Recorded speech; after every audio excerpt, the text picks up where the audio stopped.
গত মঙ্গলবার 22 এপ্রিল যশোর জেলা প্রশাসক সম্মেলন কক্ষে একটা মতবিনিময় সভায় আমাদের স্বরাষ্ট্র উপদেষ্টা লেফটেন্যান্ট জেনারেল জাহাঙ্গীর হোসেন উপস্থিত হয়েছিলেন। সেখানে তিনি বক্তৃতা দিয়েছেন। বেশ কিছু বিষয়ে তিনি অভিমত ব্যক্ত করেছেন। সেখানে দুটো বিষয় আমার কাছে সিগনিফিকেন্ট মনে হয়েছে।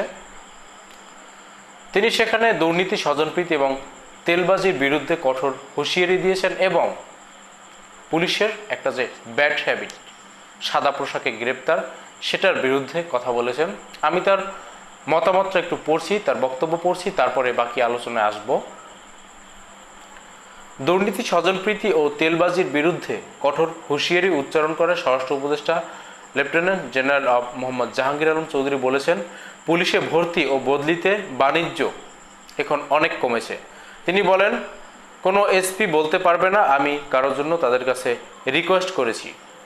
পুলিশ সদস্যদের তিনি কঠোর নির্দেশনা দিয়ে বলেন, কোনোভাবেই সিভিল ড্রেসে কাউকে গ্রেপ্তার করা যাবে না, ইউনিফর্মে থাকতে হবে অথবা ভেস্ট পরা থাকতে হবে। এখন পুলিশের ওপর পর্যায়ে সব বদলি একটা কমিটির মাধ্যমে হয় জানিয়ে উপদেষ্টা বলেন, দায়িত্ব নেওয়ার পর বন্ধুবান্ধব, আত্মীয় স্বজনের সংখ্যা বেড়ে যায়, যাদের অনেককে আমি চিনিও না। পুলিশ কর্মকর্তাদের উদ্দেশ্যে তিনি বলেন, স্বরাষ্ট্র উপদেষ্টার বন্ধু বা আত্মীয় পরিচয়ে আপনাদের কাছে কেউ গেলে প্রথমে চা খাওয়াবেন, দ্বিতীয় দিন গেলে পুলিশে ধরিয়ে দেবেন। এই অন্তর্বর্তীকালীন সরকারের সময়টাতে তদবিরের ক্ষেত্রে আমরা বেশ আলোচনা শুনতে পাচ্ছি। কোনো উপদেষ্টার তদবির, কোনো উপদেষ্টার পিএসের তদবির, সমন্বয়কের তদবির, সেই সাথে রাজনৈতিক নেতাদের তদবির।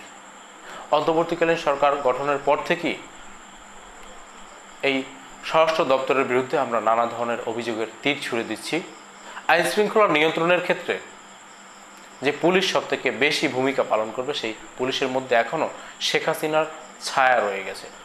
তারা এখনও সব নির্দেশনা মান্য করছেন না, তারা এখনও হাসিনার উপরে আস্থা রাখছেন। যেহেতু শেখ হাসিনা এই প্রশাসনকে ঢেলে সাজিয়েছিল তার পারপাস সার্ভ করার জন্য, আর এ কারণেই স্বরাষ্ট্র উপদেষ্টার ব্যর্থতা পরিলক্ষিত হচ্ছে।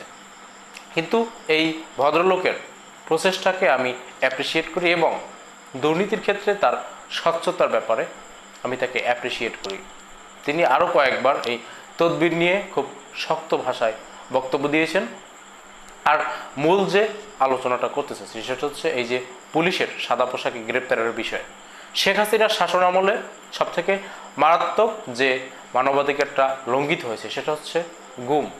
আর এই গুমের ক্ষেত্রে আমরা প্রত্যেকটা বিষয় খতিয়ে দেখলে দেখব, প্রত্যেকটা মামলার ক্ষেত্রে সাদা পোশাকের পুলিশ অনেককে গ্রেপ্তার করে নিয়ে গেছে, যাদেরকে আর আজ পর্যন্ত আদালতে সোপর্দ করা হয়নি, জেলে পাঠানো হয়নি। তাদের পরিবারের আর্তনাদ যদি শুনেন তাহলে কোনোভাবেই স্থির থাকতে পারবেন না।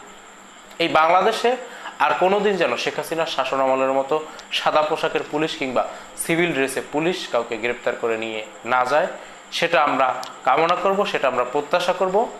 একজন অপরাধী যতই ভয়ঙ্কর হোক, যতই দুর্ধর্ষ হোক, তার সাথে যেন এই সাদা পোশাক কিংবা সিভিল ড্রেসে গ্রেপ্তারের কোনো ঘটনা না ঘটে। সেজন্য স্বরাষ্ট্র উপদেষ্টা শুধুমাত্র হুঁশিয়ারি নয়, তিনি যেন আইনি পদক্ষেপ গ্রহণ করেন, সেটার জন্য যেন আলাদাভাবে আইন তৈরি করেন। সে আহ্বান স্বরাষ্ট্র উপদেষ্টার প্রতি আমাদের থাকবে। আমরা বাংলাদেশে আর কোনো মায়ের কোল খালি হতে দেখতে চাই না, আর কোনো সন্তানকে বাবার নিখোঁজের জন্য আর্তনাদ করতে দেখতে চাই না। কেউ অপরাধ করেছেন, সেজন্য তিনি জেলে যাবেন, গ্রেপ্তার হবেন, গ্রেপ্তার হোক, আদালতে সোপর্দ করা হোক, কারাগারে প্রেরণ করা হোক, তিনি 5 বছর হোক, 10 বছর পরে হোক, কোনো একদিন ফিরে আসবেন। আর তার স্বজনরা জানবে যে তার আত্মীয়, তার পরিবারের যে বটবৃক্ষ, তিনি জেলে রয়েছেন।